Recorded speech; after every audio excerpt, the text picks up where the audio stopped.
Punya akah nagat goblok motor tanya sakit.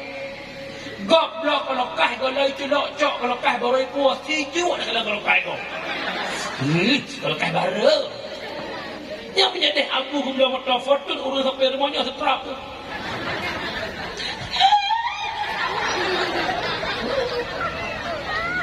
Gara-gara anak ilmu tasawuf iaitu ilmu batin.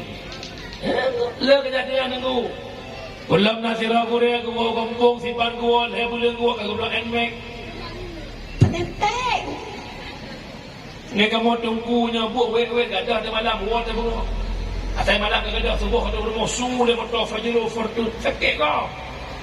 Betul gua mikir gua fortune sakit gua kau. Lagi nak gua lagi. Sebab tunggunya be motor bangai tangan dia. Asal tunggu motor tunggunya mudonya. Bah cinta bayangkan menyandung melanyuh nak kaya motor ngai tangan kuat awak itu kan hal. Lo kita nak syahidin dengan orang kudin lo ngai syahidin. Akan ngai tangan kamu telepon le Abu Hak atau para pelimbang. Nampak dunia kan baik motor mewah, dunia kan bak motor mewah. Natikat hati dengan hartanya hingga tinggal ibadah hanakan dunia.